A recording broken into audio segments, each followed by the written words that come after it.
What if I told you that 3 teenage boys walked into America's deepest caves in New Mexico? And what happened next defied every law of nature. This is the story they tried to bury. The case files that were sealed. The truth that will make you question everything you believe about survival and the darkness that lies beneath our feet. On October 27, 1992, 3 best friends walked into Carlsbad Caverns carrying nothing but flashlights and teenage courage. 1 month later, search teams found something that would haunt investigators for decades. The official report was sealed, witnesses were silenced, and the truth about what really happened in those limestone depths remains buried to this day. But here's what they don't want you to know. This is the story of the Carlsbad Caverns disappearance, a mystery that has haunted New Mexico for over 30 years. 3 friends who entered the Earth's darkness in the Guadalupe Mountains, and the impossible story of survival that followed. What happened in those tunnels? Who kept Ethan alive? And where did the other 2 boys really go? The answers will terrify you. The autumn of 1992 felt different in Carlsbad, New Mexico. The desert winds carried whispers of something changing, and for 3 teenage boys, this October would be their last together. In the 90s, the world felt different. No cell phones, no GPS tracking, no instant communication with worried parents. When kids disappeared into the vast New Mexico wilderness, they were truly gone until someone found them, or until something else did. Ethan Brooks was 15, the quiet one of the group. He had sandy brown hair that always fell into his eyes and a nervous habit of tapping his fingers when he was thinking. Ethan loved reading adventure books, especially stories about explorers and hidden treasures. His bedroom walls were covered with maps of famous caves around the world, but none fascinated him more than the unexplored sections of Carlsbad Caverns, just 20 miles from his home. He dreamed of becoming a real explorer someday, just like the heroes in his books. He had no idea he was about to become something else entirely. Ethan lived with his grandmother after his parents died in a car accident when he was 12. Mrs. Brooks worked double shifts at the local diner to pay for Ethan's school clothes and books. She worried about him spending so much time alone, always with his nose buried in cave exploration guides and geology magazines. If only she had known what those maps were leading him toward. Lucas Reed was 16, born just 2 weeks after Ethan. He was the leader of their small group, tall for his age, with bright red hair and freckles scattered across his nose like stars. Lucas was the kind of boy who could talk his way out of any trouble and into any adventure. He had a smile that made adults trust him and a curiosity that often got him into dangerous situations. But no amount of charm would save him from what waited in the darkness below. The third member of their group was David Kim, also 15. His family had moved to New Mexico from California the year before when his father got a job at the nuclear research facility in nearby Roswell. David was the smartest of the 3 boys, always carrying a small notebook where he wrote down interesting facts and observations. He wore thick glasses that made his dark eyes look larger than they were. Those same eyes would soon see things that weren't supposed to exist. All 3 boys shared one dangerous obsession: caves.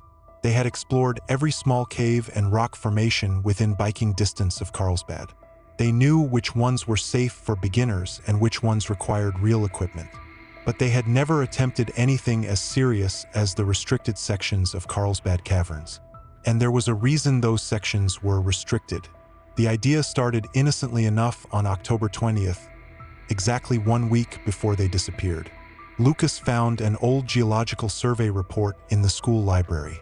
The report described parts of Carlsbad Caverns that had never been fully explored, areas where new chambers were still being discovered, where the limestone went deeper than anyone had ever mapped. But it also mentioned something else, something that should have stopped them cold. Lucas showed the report to Ethan and David during lunch. The document included rough maps showing several entrance points to unexplored areas. One entrance was marked with a simple notation: Devil's Den, restricted access, extreme caution advised. To 3 teenage boys hungry for adventure, extreme caution sounded like exactly what they were looking for. But there was something Lucas didn't tell his friends. Something he'd found in the margins of that report, written in faded pencil by someone long ago. They're still down there. God help anyone who finds them. He should have listened to that warning. If you're enjoying this story, kindly do us a favor and subscribe to our channel. It is free and won't cost anything, but it means the world to us. We're just a small channel trying to grow. Thank you, and back to the video. The three boys spent the next week planning their adventure in secret. They gathered supplies: flashlights, extra batteries, rope, a small first aid kit, and snacks. Ethan borrowed camping equipment from his grandmother's garage, telling her he was going on a school geology trip. Lucas told his parents he was sleeping over at Ethan's house. David said he was studying late at the library with friends. None of them told their families the truth about where they were really going. None of them would ever see their families the same way again. Tuesday morning dawned gray and cold. A desert storm had blown through overnight, leaving the air thin and electric with the promise of more weather to come. Ethan woke up early, too excited to sleep. He packed his backpack carefully, double-checking his flashlight and making sure he had extra batteries wrapped in plastic bags to keep them dry. He had no idea he was packing for the longest month of his life. At school that day, the three boys could barely concentrate on their classes. When school ended at 2:30 p.m., they met at the bike racks behind the building. The ride to Carlsbad Caverns took 45 minutes on their bikes. They followed back roads through the high desert, avoiding the main highways where someone might recognize them and ask questions. The desert felt different that day, watchful, as if the very landscape knew what was coming. They reached the hidden entrance at 3:20 p.m. It was exactly where the report said it would be. A narrow opening in the limestone cliffs, partially hidden by desert scrub and marked only by a faded warning sign that read, "Danger, unstable formations, authorized personnel only." But there was another sign, smaller and newer, that none of the boys understood. "Remember the lost." By 3:45 p.m., all three boys were inside the cave system. They stood together in a chamber about the size of their school gymnasium, their headlamps creating moving circles of light on the dark limestone walls. The air smelled different here, ancient and metallic, like something that had been hidden from sunlight for geological ages. But there was another smell too, something organic, something that suggested they weren't the first living things to find this place. None of them realized this would be the last time all three would stand together, because something in the darkness was already choosing which one would survive. The first chamber led to a tunnel that sloped downward into absolute darkness. Their headlamps revealed limestone formations covered in strange mineral deposits that sparkled like jewels in the artificial light. But they also revealed something else: scratches in the walls, marks that looked almost like writing. Ethan took the lead, using pieces of bright orange surveyor's tape to mark their path every 50 feet. Those markers would become more important than he could possibly imagine. After walking for about 15 minutes, they reached a junction where the tunnel split into 3 different paths. Lucas made the decision they would explore the right path because it led deeper into the mountain. "Deeper is better," he said with a grin that would haunt his friends' dreams. "That's where the real discoveries are." About 30 minutes into their exploration, they discovered their first real cave formation, a small underground chamber filled with stalactites and stalagmites. But David noticed something the others missed. The formations were arranged in patterns, almost like they had been placed deliberately, and as he drew in his notebook, his hand began to shake, because he was starting to see faces in the rock formations. Human faces, twisted in expressions of terror and pain. They were not alone in the cave system. Something was watching them from the shadows between the stalactites. As they prepared to leave the chamber, Ethan heard something that made his blood run cold. Footsteps. Slow, deliberate footsteps echoing from somewhere deeper in the tunnels. But these weren't the footsteps of park rangers or other explorers.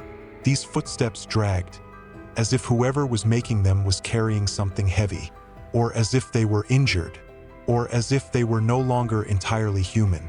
In the sudden silence, all 3 boys could hear it clearly, the sound of someone walking through the tunnels ahead of them.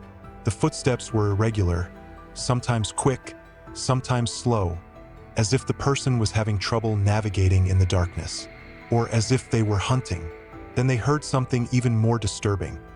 A voice, faint and distorted, calling out words in a language that sounded like it came from another century entirely. And then, impossibly, they heard their own names being called from the darkness ahead. Ethan, Lucas, David, come deeper. We've been waiting. They left the chamber and continued deeper into the tunnels.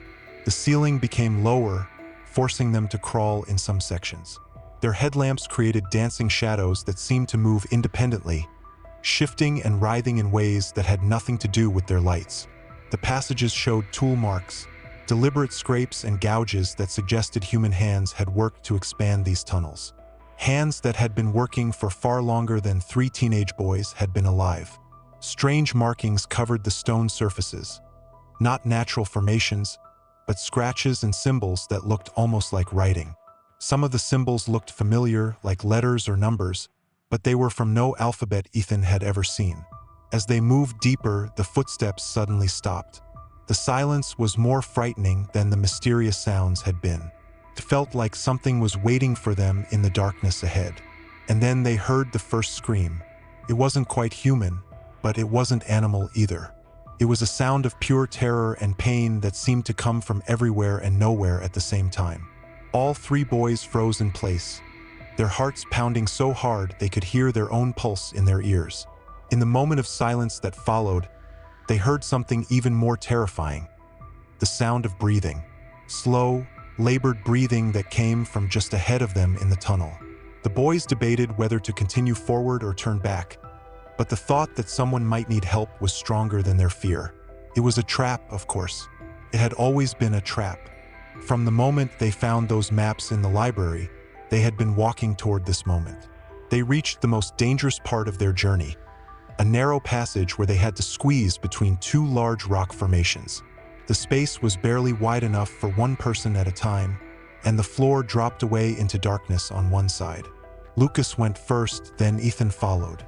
Halfway through the passage, Ethan heard breathing coming from inside the walls themselves. As Ethan tried to continue through the narrow passage, something shifted in the rock formation above him. He heard a grinding sound like massive stones moving against each other. But this wasn't natural settling. It sounded deliberate, as if something was pushing the rocks from above. Before he could react, a large piece of limestone broke free from the ceiling and crashed down. The falling rock was perfectly positioned to pin him in place, trapping his neck and shoulder against the stone floor. Lucas heard the crash and Ethan's cry of pain, but the fallen rock completely blocked the passage. David could see Ethan's legs from the other side, but couldn't reach him either. The 3 friends were now separated by tons of solid rock, with Ethan trapped in the middle. And as Ethan lay pinned beneath the rock, struggling to breathe, he heard footsteps approaching from the darkness ahead. Then he heard a voice, a human voice speaking words that chilled his soul. "Welcome home, boy. We've been waiting for you for such a long time. What would you do if your best friends left you to die in absolute darkness?" For 20 agonizing minutes, Lucas and David worked desperately to free their friend. Nothing worked. It was as if the mountain itself was determined to keep Ethan exactly where he was. That's when they heard it singing. Someone was singing in the darkness beyond where Ethan was trapped. A melody that sounded ancient and mournful, like a lullaby from another century. Lucas made the decision that would haunt him forever. With tears streaming down his face, he told Ethan they would go back to the surface and get help. But as they prepared to leave, something happened that made them question everything. The singing stopped, and they heard Ethan's voice, but it was coming from the wrong direction, from deeper in the cave. "Guys, where are you going? Don't leave me here." But Ethan was trapped behind them. So whose voice were they hearing? Lucas left his extra flashlight and batteries where Ethan could reach them. David left some food and water. The last thing Ethan heard was the sound of his friend's footsteps fading away into the tunnels, leaving him trapped and alone in the Earth's darkness. But he wasn't alone. Something had been waiting in that exact spot for a very long time. Something that had finally found what it was looking for. Lucas and David reached the surface at 7:15 p.m., almost 4 hours after they had entered the cave. They rode their bikes directly to Carlsbad Caverns National Park headquarters, where they found a night security guard. Within 30 minutes, If you're enjoying this story, kindly do us a favor and subscribe to our channel. It is free and won't cost anything, but it means the world to us. We're just a small channel trying to grow. Thank you, and back to the video. 6 experienced cave rescue specialists were assembled with proper equipment. But there was a problem. Lucas and David couldn't remember exactly how to get back to where Ethan was trapped. Carlsbad Caverns is over 30 miles of mapped passages. The lead rescue coordinator explained grimly, and that's just what we know about. If your friend is in the restricted sections, we're talking about areas that haven't been fully explored since the 1980s. For 6 hours, the rescue team searched through the cave system, following false leads and dead-end tunnels. The cave felt wrong to the experienced cavers. Equipment malfunctioned. Radio communications became garbled with whispered voices. At 2 a.m. on October 28th, the search was temporarily suspended. Ethan had been trapped for almost 12 hours. Lucas and David were taken to the local sheriff's station for questioning, but they couldn't bring themselves to describe the voices, the singing, or the feeling that something intelligent had orchestrated Ethan's entrapment. The search for Ethan Brooks became the largest cave rescue operation in New Mexico's history. More than 50 professional cave rescue specialists joined the effort, along with dozens of volunteers. But strange things began happening to the search teams. Equipment would malfunction in specific areas, flashlights would fail with fresh batteries, and radio devices picked up static that sounded like whispered voices. On the 3rd day, one team heard faint tapping sounds, 3 short, 3 long, 3 short, but they never found its source. Another team discovered fresh orange surveyor's tape in areas that didn't match the boys' descriptions of their route, as if someone had been moving the markers. One rescue team leader with 20 years of experience requested reassignment to surface operations after spending a night underground. He never explained what had frightened him. By October 31st, the official search was scaled back. Cave rescue experts explained that survival beyond 72 hours was unlikely. Ethan's grandmother never gave up hope, visiting the cave entrance every day, whispering encouragement to the stone. She had no idea that far below, her words were being heard by something ancient and patient. Then, on November 27th, exactly 1 month after the boys entered the cave, everything changed. A volunteer search team heard singing coming from deep within Devil's Denver. They followed the sound through passages they had explored dozens of times before. And there, in a chamber that shouldn't have existed, they found Ethan Brooks alive. He was exactly where Lucas and David had said he would be, but what they found was impossible. Ethan was alert and responsive. He was thin and pale, but not dehydrated or starving. Someone had been taking care of him during the month he had been trapped underground. When rescue workers told him a month had passed, Ethan became confused. "That's impossible," he said. "Lucas and David left me 3 days ago." Medical examinations revealed that Ethan was malnourished but not severely, consistent with someone who had been receiving small amounts of food and water regularly. Without this care, he would have died within days. But who had been feeding him? And how had they accessed the sealed cave system without being detected? Ethan's memories of his month underground were fragmented but delivered with conviction that chilled everyone who heard them. He claimed someone had been visiting him regularly, bringing water and food. The person would appear in the darkness beyond his reach, provide what he needed, then disappear without speaking. "They never hurt me," Ethan insisted. "They were kind, like they understood what it felt like to be trapped in the dark." But that wasn't the most disturbing part. Ethan claimed to have heard music, ancient melodies that seemed to come from the stone itself. Voices speaking in languages he didn't recognize. Conversations between people from different time periods, all existing in the same space. "It was like I could hear echoes of the past," he explained. Spanish conquistadors, Native American voices, people speaking English with accents from another century. The rescue team found no evidence that anyone else had been in the tunnels. No footprints, no camping equipment, no trace of human presence except for Ethan himself. The area where he'd been trapped was completely sealed off by a secondary cave-in that had occurred 3 days after his accident. According to mapping specialists using sonar and radar, the area was completely isolated from the rest of the cave system. FBI specialists were called in to examine the cave system. They used advanced equipment to search for any trace of the unknown caretaker. The results were impossible. They found no evidence that anyone else had been in the cave system during the past month. Yet somehow, Ethan's mysterious caretaker had been accessing the sealed area regularly, bringing fresh food and water despite all known routes being completely blocked. The investigation expanded to local communities, looking for anyone purchasing unusual amounts of food or water. They found no suspicious activity. The possibility of someone living secretly in the cave system was investigated and dismissed. The sealed tunnels would have been impossible to reach consistently over a month-long period. Local historians were consulted to research legends about Carlsbad Caverns. What they discovered was disturbing. During the 1800s, Apache warriors had used the caves as hideouts. Mexican military forces in 1847 reported finding a hidden community in the deepest chambers. But when they tried to make contact, they encountered people who appeared to be from different time periods, all seeming unaware that they were dead. 6 months after Ethan's rescue, retired park ranger Samuel Carter came forward with classified information. He revealed that sections of Carlsbad Caverns had been deliberately hidden from official maps.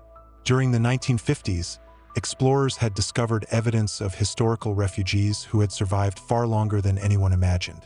The most shocking discovery was a series of journal entries carved into cave walls by an Apache warrior named Silent Wolf, dated between 1847 and 1923. These entries described how his people had adapted to life underground, learning to exist outside normal time. Time moves like water in the deep places. One entry read, "What happened yesterday flows into what will happen tomorrow." The final entry revealed Silent Wolf's acceptance of his role as guardian. "We are the keepers of the dark paths now.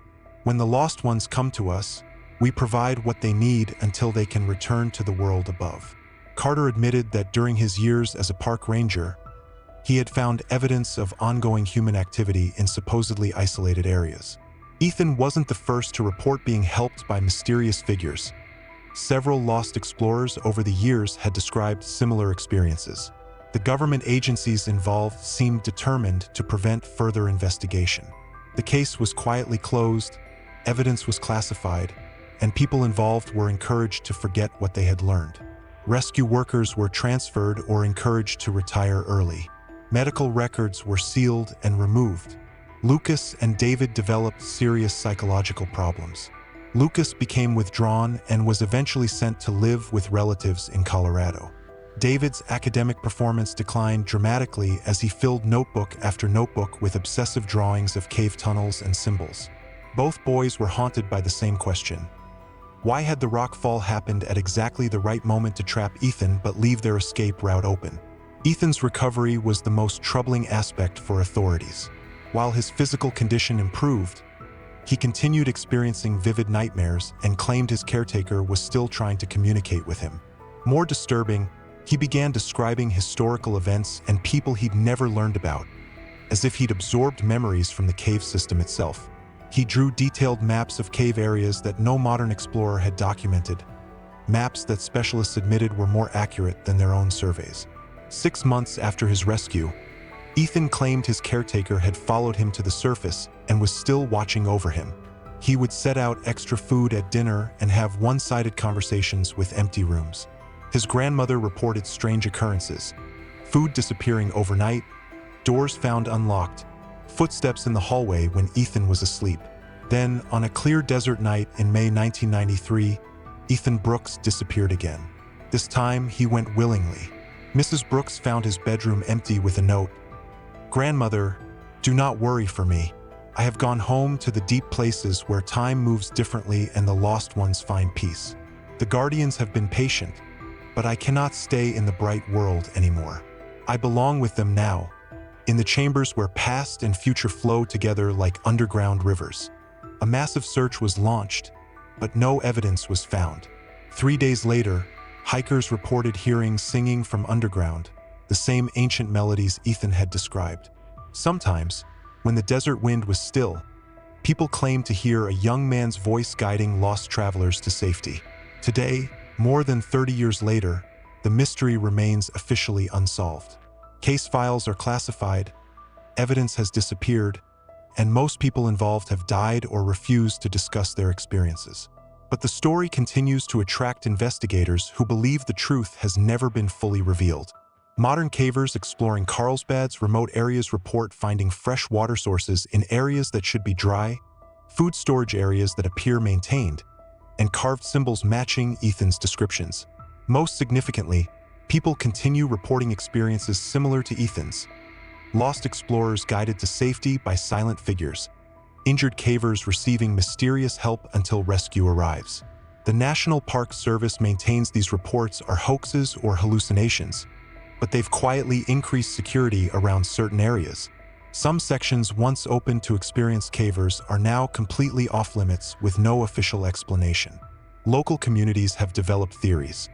Spirits of Native American warriors, secret government experiments, or descendants of historical refugees still living in the cave's depths.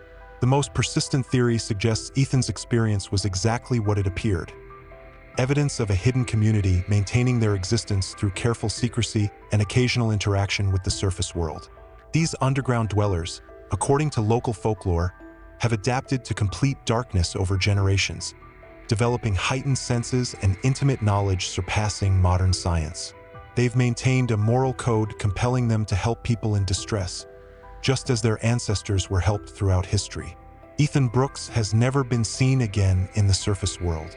But sometimes, when modern explorers become lost or injured in Carlsbad's deepest parts, they report familiar encounters. Silent figures appearing in darkness, food and water provided by invisible hands, and the comforting presence of someone who understands that even in Earth's deepest shadows, no one should face danger alone. If you're enjoying this story, kindly do us a favor and subscribe to our channel. It is free and won't cost anything, but it means the world to us. We're just a small channel trying to grow. Thank you, and back to the video. The case represents something our modern world struggles to accept. The possibility that impossible things can still happen, that mysteries exist beyond scientific explanation, that the past continues influencing the present in ways we cannot understand. Whether Ethan was saved by Apache warrior descendants, spirits of the dead, or something else entirely, his survival reminds us that our knowledge of the world is far from complete. Today, visitors can take guided tours through Carlsbad's safe, well-lit passages, admiring natural beauty and learning about geological processes. But somewhere in the darkness beyond tourist paths, in tunnels appearing on no official maps and chambers no government survey has documented, the mystery continues. The footsteps Ethan heard may still echo through passages where time moves differently and surface world rules no longer apply. Sometimes, when modern explorers face danger in the deepest parts, they report experiences remarkably similar to Ethan's story. The mystery remains unsolved, but perhaps that's exactly as it should be. Some truths are too important to be fully understood. Some helpers are too valuable to be exposed to harsh scientific scrutiny. Ethan's survival stands as proof that even in our age of satellite navigation and instant communication, places still exist where miracles happen and mysteries unfold. The question isn't whether we believe his story, but whether we're brave enough to accept that the world still contains wonders exceeding our ability to explain them. Deep beneath New Mexico, in Carlsbad Caverns' endless darkness, something continues to watch and wait, ready to help the next person who finds themselves trapped between the surface world and ancient secrets buried in Earth's heart. And if you ever find yourself lost in those limestone depths, remember Ethan's story. Remember that you are not alone. Listen for the footsteps in darkness, because sometimes voices calling your name from shadows aren't there to harm you. Sometimes they're there to guide you home. The depths are calling. Will you be the next to discover what lies beneath?